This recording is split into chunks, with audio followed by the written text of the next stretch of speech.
So instead of posting my blog every couple weeks, I'm going to move towards once a month to focus more on creative projects and self-care.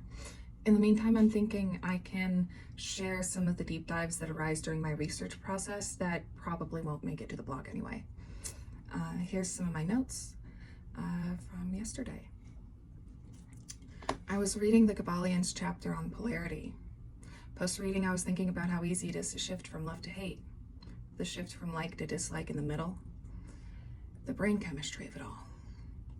This led me to thoughts about the unconcerned, privileged mentality that I and many others are seeing in the West. I saw another video discussing Ishmael's education system before reading that day. In the heat of this thought train, I couldn't help but think on the psychology behind this fear-based way of growth, of educating. How easy it is to fall into the mindset of the other. And the more one falls into that separatized perspective, the more one falls into the nature of debates, where in attempts to convince the other, they convince themselves. The easier it becomes to not see the other as human, thus procedurally losing their own humanity themselves. The easier it then is to continually forget that what they're fighting for is not caused by the branch on the other side. Rather, symptoms stirred up from the roots of the tree itself. There's a Trevor Noah quote from a couple years ago that I'm feeling called to right now.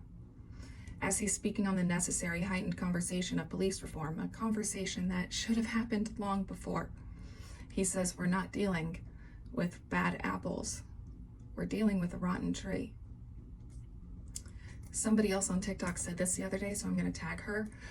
Leland said the degree to which a person can grow is directly proportional to the amount of truth that he can accept about himself without running away.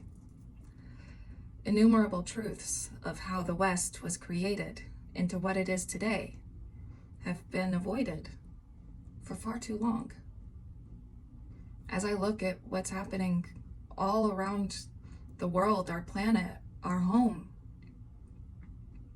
how all the issues have culminated, I see upheaval of these roots, these suppressed truths that can no longer be ignored.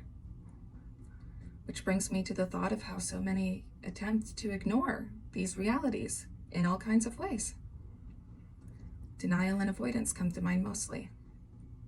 While those in denial of these truths are none that I can help due to their complete lack of openness, and thus the gap on that pole might be a bit too far. I don't feel this personally applies to those in avoidance.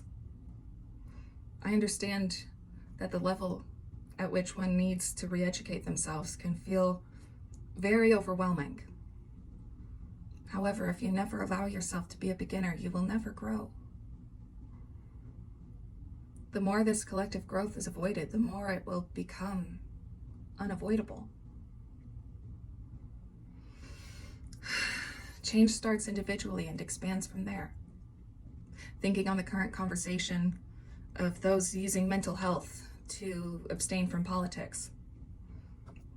How about, instead of reasoning ourselves out of the process of decolonizing our minds, our lives, out of taking action for the greater good,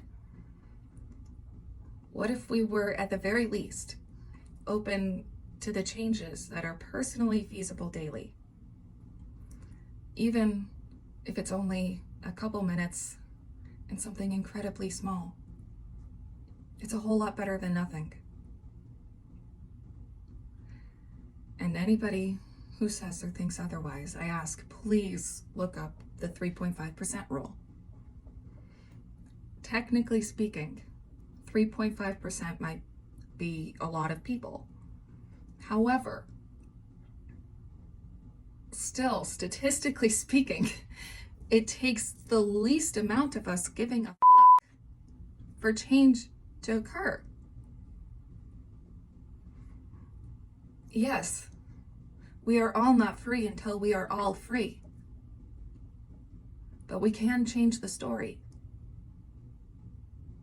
It's actually attainable.